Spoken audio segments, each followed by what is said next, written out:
bought a new car and I might have messed up. Welcome to Totally Electric, where we talk about the user experience of driving an electric car. In this video, however, I'm going to do something slightly different. I'm going to talk about my own personal car. In 2019, I bought a Tesla Model 3 Performance. Blue on the outside, white on the inside, full self-driving, the whole shebang. Love that car. I've been driving it ever since. It's been my daily driver and I've been taking it on road trip. It's been great and I have no complaints about it whatsoever. However, I've now bought a new car. And the new car is the one I'm sitting in right now. As you can see, it is also a Tesla Model 3. And it's also white on the inside. However, this one is gray on the outside. It's not blue. It is also not a Performance. It's a Tesla Model 3 long-range dual motor. So a little bit less performance, some other slight differences, which I'll get into later in this video. What I'm thinking is, I'm not sure if I've done well in buying this car because of what I paid for it, because of when I bought it, and because my other car is actually fine, perfect. That's what we're going to talk about in this one, because this car is totally electric. Okay, so here it is. This is the 2023 Model 3 long-range dual motor. 440 horsepower, and as you can see, it's gray on the outside but white on the inside. This is very important to me, that it is white on the inside. It's very hot here in Spain. We can get well over 40 degrees Celsius, whatever that is in Fahrenheit, in the summer. And with the glass ceiling and a black interior, which is not actually leather, it's sort of a faux leather, the car will heat up significantly in the summertime. However, with the white seats, it's much easier to cool it down. You don't burn your bum when you sit down on it. I already had white seats in my previous car, so that I know that these are easy to maintain. They don't get as dirty as people are afraid that they might get. I did not want a black or a white car. Black is a very hot color here in Spain. My wife has a black car. I didn't want another black car at home. The white one just isn't to my liking. It's not my style. My previous car was blue, so that leaves me in the two colors for a new Tesla, gray or red. Now, I wasn't too fussy about either. I don't really mind either red or gray. Both would be fine with me. I do like this gray one though. I think it is a little bit more elegant. It's not the color you see most, so makes it a little bit more unique. And I like the fact that the gray and the black are the two only exterior colors you see on this car. So with these wheels, with the aero covers, they accentuate this effect by only having gray and black on them, just as the cameras and the window sills and everything. It's all black or gray, which looks great. If you have more colors, just creates less of a harmonic design. In fact, one thing I dislike about this is that the Tesla logo on the hood and on the back is actually in silver or in chrome. I think that it would have looked much better if they kept that in black as well. Just as you can see here on the back, you have the dual motor insignia. Don't like that too much either. That would have been better in black as well, just as this logo. I might actually put some chrome delete on top of that.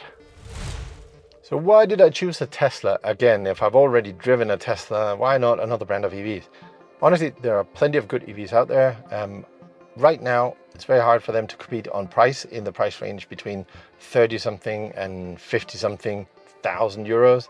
It's if you look at the specs and how much range, how fast charging you get for that amount of money, Tesla is a difficult one to beat. Maybe if you want to spend some more money, you get some really nice cars. That was not my case. But price is not the only reason why I chose Tesla. I wanted a car I could travel with a lot because I plan to be traveling, doing a lot of road miles in 2024. And I need a car that can go far, can charge fast on a reliable network, and a Tesla can do that. Some other cars can as well, but this one definitely can. I also have a lot of free supercharging miles left. In fact, thanks to the referral program, I have around 250,000 kilometers to spend, which I'll try to do. Won't be easy. I'll give it a go. So that makes it really hard to choose another brand as well. And there are some unique features with the Tesla that I really like. One of them is the software, the updates, the internet connectivity, how your phone works with your car, all that. I think it's fantastic and I love how it works. The cameras, the Sentry mode, dog mode, those things I really like as well. I often park my car, in busy city streets. If something happens to it, I really want to be able to see it and, take it to the insurance so I don't have to pay for it. It's a big deal for me. I know I could probably do the same thing with another car and buying some kind of dash cam installation, but in this car it comes pre-installed and works really good. And it's something that would be hard for me to live without. The Tesla supercharging network is a big deal for me as well. I know that other cars can charge on some of the stations as well, and that's great. However, they do need to use the app, and they don't always charge as fast as you could with a Tesla. It's not as easy, it's not as integrated into the system. With the Tesla, I just plug in, it automatically works, never fails, love it. That's a big deal for me. And finally, I do like the autopilot feature a lot. I use it all the time when traveling.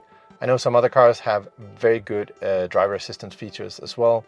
However, I don't think any of them are quite as confident giving as the autopilot from Tesla. I really like using it. I feel that this is the one with the least amount of errors, or where I really feel that the car is in control and works really well with the driver. I like how it feeds back information to the driver, and I hope that it gets better over time with full self-driving. There are some important things missing on this 2023 model. Mostly the ultrasonic sensors around the car. My old car had, I think it's 12 or 8 ultrasonic sensors all around. Helps with parking, helps, with audio advice when I'm too close to something. In fact, in this car, it can't even auto park and it can't do summon because the software is not yet up to date, using just, the cameras around the cars. And that's not great. I hope Tesla gets its act together and delivers on that soon.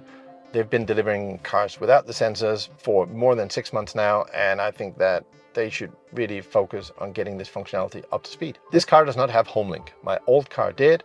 I think I can pay Tesla, I think it's 500 euros, and they will install it for me. I don't want to pay them 500 euros if I can avoid it. The old car had it, this one doesn't.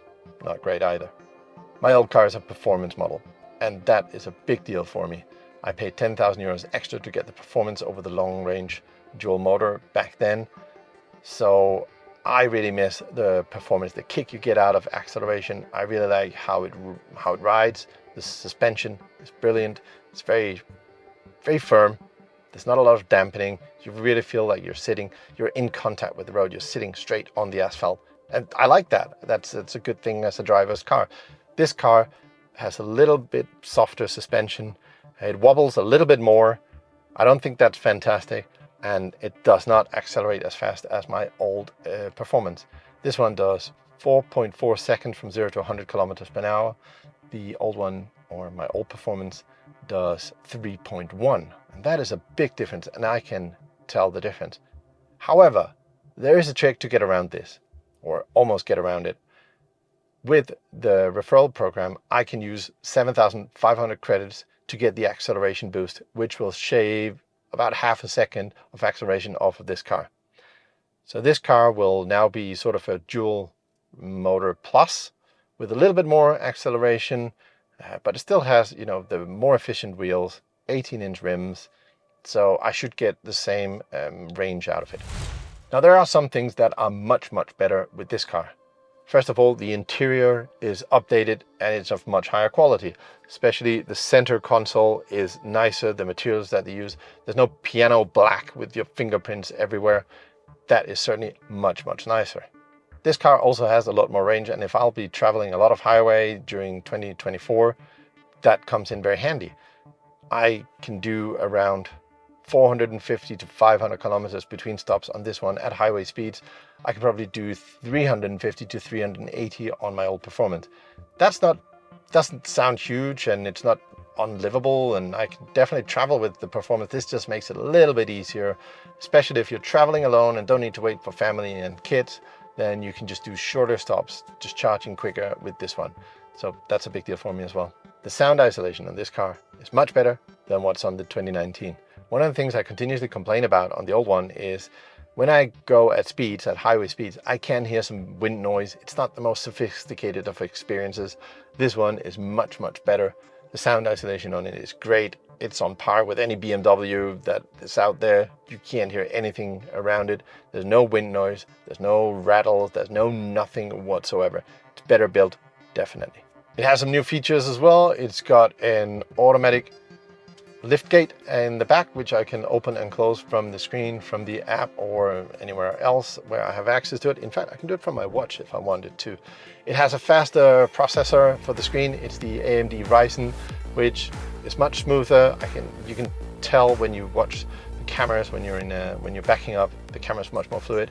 The map is much more fluid, and it has some new features, like you can use zoom using the camera that I have up here for making Zoom calls. I can't do that on my old car. It also has the external speaker, which is funny because I can fart at people when I drive past them. That's always good. And it has a heat pump. A heat pump means that it reduces the heating system's consumption, especially during winter times, which will help with your range during winter, so there's not as big of a difference between summer and winter driving. Overall, there are tons of little improvements made here and there with this car. That means that this is more up to date, it's more modern, it's a bit nicer here on the inside. It's not a revolution by any chance. I mean, my old car's still absolutely fine. It's a great car. I enjoy driving it still every day. This is just slightly better on some of these aspects. So why buy now? Honestly, maybe I made a huge mistake. I honestly don't know. I don't have a crystal ball, but we all know that in a few short months, the new Model 3 Highland will come out. And that Highland is restyling, a refresh of the existing one. It'll have a new exterior design. It'll have new lights, maybe new battery, probably hardware 4 for the self-driving computer, and all these things. It'll probably have a ton of new things. It's hard to say which ones. There's a lot of rumors on the internet. Maybe some of them are true, maybe some of them are not. So I'm taking a bet right now because I'm buying this car maybe a month before the new one comes to market. And I don't know, I could be wrong completely. Price is a big point here. I paid 46,000 euros for this car. If I go and configure it online, it'll cost around 52,000 euros.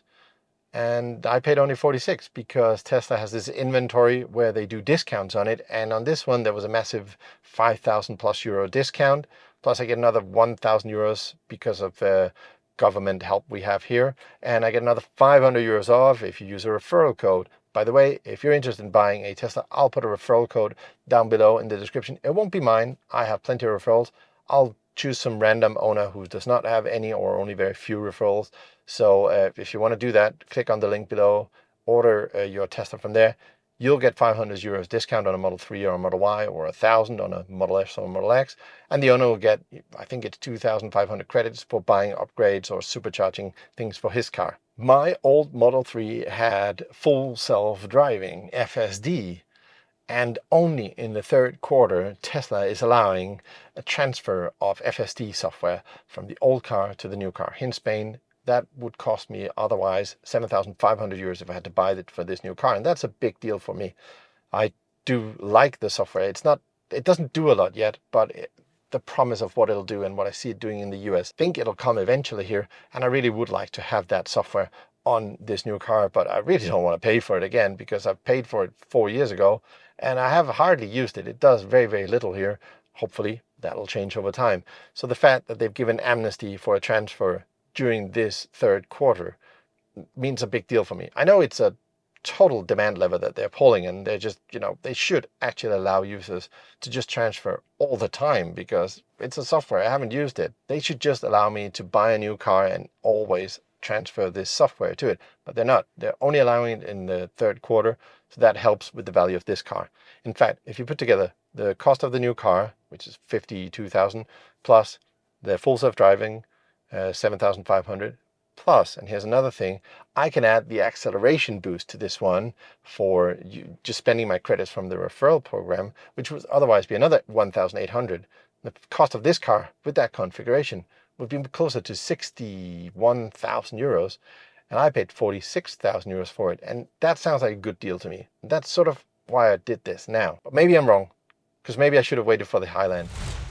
So that's why I'm asking you guys, did I mess up? Was this a good choice? Should I have waited for the Highland? I don't know. I honestly don't know. In fact, on the day I ordered this car, I put the Twitter poll up, and between my 14,000 followers on Twitter, you came up with this answer up here, which is no help whatsoever. So I just had to make a choice myself. You can see it was pretty much a split 50-50 between wait and buy. So, what do you do? I bought. Did I mess up? Leave a comment down below, click like, subscribe if you like videos about electric cars. I know there are not all that many on this channel yet, but there'll be plenty coming in soon. Hope to see you again back here soon. I'm Lars, live in Spain. This is Totally Electric. Ciao.